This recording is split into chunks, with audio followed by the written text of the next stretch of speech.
Hello there, pretty people of the internet, and welcome back to my channel. My name is Annika, and today I'm going to be talking a little bit about my tips and advice for how to managing school during this difficult quarantine time. Before I get started, I just want to say that me and my family are all fine.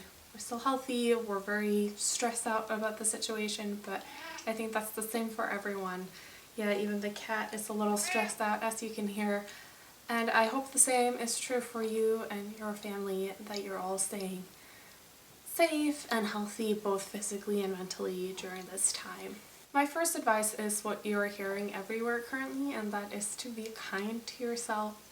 This is a very difficult time. I don't think we should expect to sort of change our lives during this time. I know there's been a lot going around about these brilliant writers and scientists coming up with different things during quarantine, during their times. You don't have to do that. If you're just barely making it, that is okay. We're in survival mode right now. You don't need to thrive right now. It's great if you do, but if you don't feel the pressure, block out the pressure wherever it's coming from. We just need to get through this. So be kind to yourself, give yourself grace, and just take it one day at a time. My second advice is to keep things as stable as you can. I know that it feels very weird when everything is happening from home, but if you can maintain a routine that you used to have, or create a routine, I think this is a good time to do so. For instance, today I got up, I got dressed, I did my hair, I did my makeup. It's not great, but I tried. My routine is currently very up in the air because I have an infant son who's currently napping, so my life sort of happens on his schedule, and his schedule is whatever he feels like. So if you have the ability to sort of create a schedule for yourself, get up by 7, be ready to start your work at 8, that could really help you sort of create a mental time and space for your work and for your fun, so that you can keep those things compartmentalized and keep sane. My third piece of advice is to communicate with the people around you, especially the people you live with, about what you need. This could be your parents, your roommate, your siblings, your partners, your kids, whoever that you share a space with and that you share your day with. Communicate to them saying that, hey, I know maybe you are not working right now, but I still have class, I still have work, I still need time set aside to be left undisturbed. This can be very difficult, especially if some of you have obligations and others don't. It's a lot easier to navigate your different roles, especially when you're working and studying from home exclusively, when people know that you're doing something. And the other side of that coin is to make sure that you respect other people's needs and space. My fourth tip is to have your space set up. So don't just create sort of the time in your schedule and the mental space, but create a physical space where you can work. And this is true for all studying, especially online studying, is that you need to have a space where you can do your work. The baby woke up. Baby just woke up from a nap, so we'll see how much more I can film before I have to pause it and wait for the next nap. But the lighting is actually really good right now, so I wanted to get it done. Hey baby! As I was saying, my fourth tip is to create a space for yourself. And it doesn't have to be like a perfect office setting. You just need to have a space that you can go to that is clean, that has what you need, where you can sit down and do your work. Especially for those of you who have to do like Zoom classes, where you have to Skype in basically to the class.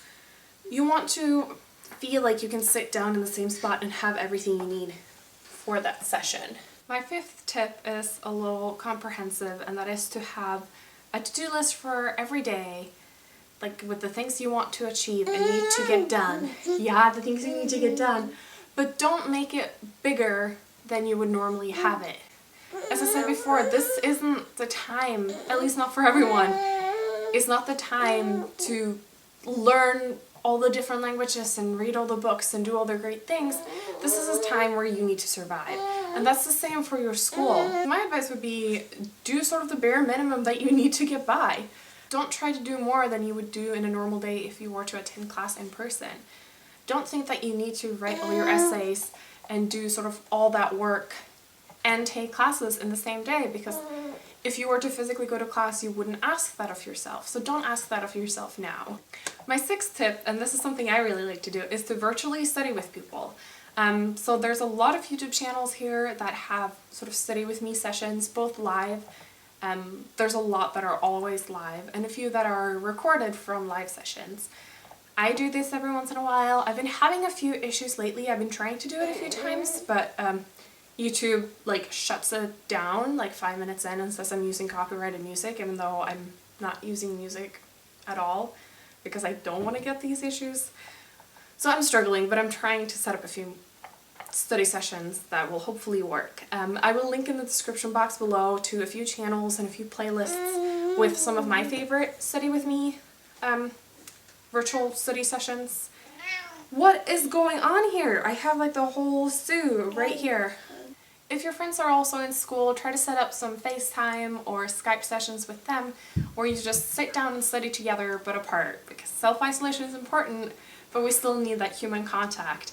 And if that can come through studying and you can both be productive and feel like you're not so alone, I would really suggest that. I think that's a great thing to be doing in these difficult times. You don't even know what's going on, do you?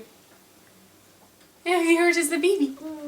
You're just a baby. My seventh tip is to move around when possible. Take breaks. If you're allowed to go outside, just staying away from people, do that. The weather has been sort of nice lately, so Ben and I have been going on a lot of stroller walks. Yeah, we have. So we're moving around outside. We're also moving around in the apartment, where if I need a change of scenery, I'll bring my laptop and things I need to study and sit at the dining table. I don't really try to sit on the couch because I have horrible posture and that doesn't help. Sometimes I will sit in my husband's office when he's not around to sort of mix it up a little bit. Everything's a mess, Ben. Our whole house is a mess. Why aren't you cleaning? Why aren't you doing your part? He's like, I'm just a baby. I'm just a baby. Number 8. Have set times to do things for fun.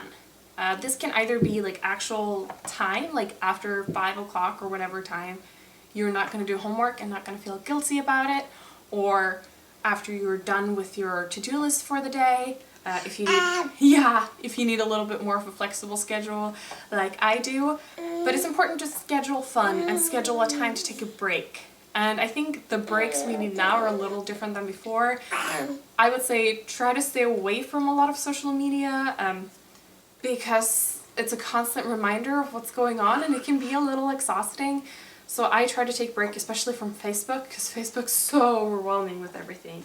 Instagram and Twitter, people are trying to have a little more fun, trying to sort of give each other a little escape. But make sure you schedule in some fun, because we are humans and it's very important to take care of our mental health. And that includes taking breaks. You know how to have fun. You have fun all the time. You're doing so well right now. For my 9th tip, I just want to give you a few different sort of bullet points advice in taking and succeeding in online classes. Off the top of my head, here are a few of the things that I would recommend for online classes that I've seen people do wrong. It might seem super basic, but apparently a lot of people don't do this. So do your work as early as possible. If something is due on Sunday, start working on it on Monday, like as soon as it becomes available, especially for classes, and a lot of online classes do have like discussion forums. And I know when I used Canvas for stuff like that, I would have to like do my original posting before I could do the comments. So even though I had to do like reply to all the comments by Sunday, I had to do my initial post by Wednesday. To do my initial post, I had to watch all the lectures, read all material, do a quiz to unlock that forum. So it can be deceiving in how time-consuming it is. That's also something, online classes tend to be a lot more time-consuming than in-person classes, but they're usually easier, like the expectations for what you learn is lower. Grading can still be hard though.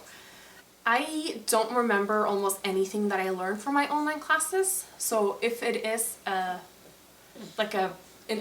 class in like a sequence or something that you need to know for next year or taking classes in the future, you might want to reconsider how you're doing your online class. All my online classes were sort of standalone classes, so I just needed to pass them, get a grade, do well, and then move on.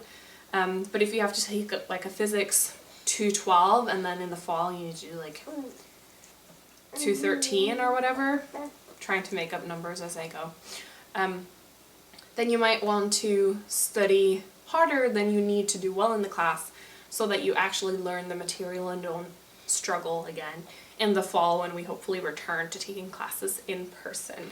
Just because you never see your professor because you're online, professor or teacher, they're still there. They will still have office hours. You can still email, chat, call, text them, whatever format they find appropriate. And I would recommend that you do. If you have like a question off the bat, try to give them a phone call so that they have a voice associated with the name. It makes it a lot easier to maintain that connection.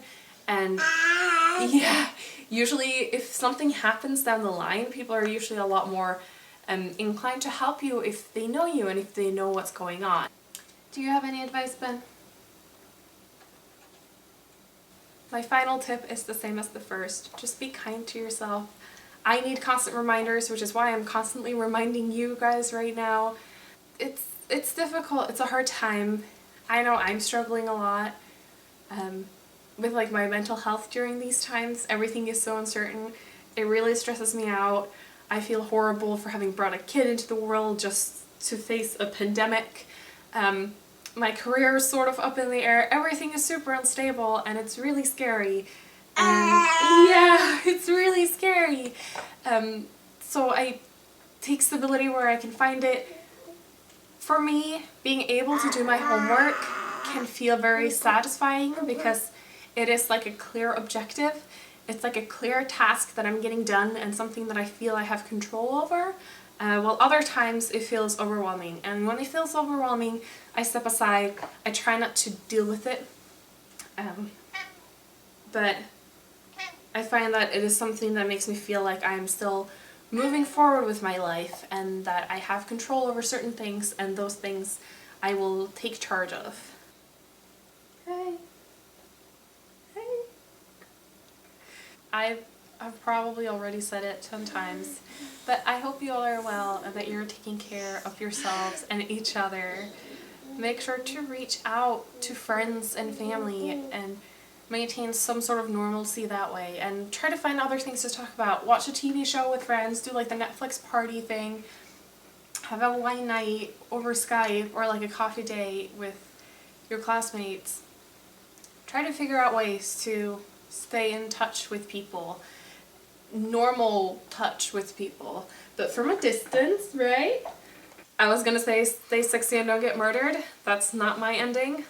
That's my favorite murder. Been listening a lot. I'm rambling. I'm losing my mind. It feels nice to talk to someone, even if it's a very one-sided conversation right now. I love you all so much. Thank you for watching, and I will talk to you guys later. Bye! Do you want to say bye, Ben? Do you want to wave bye-bye? Bye-bye! Do you want to wave bye-bye? I love you.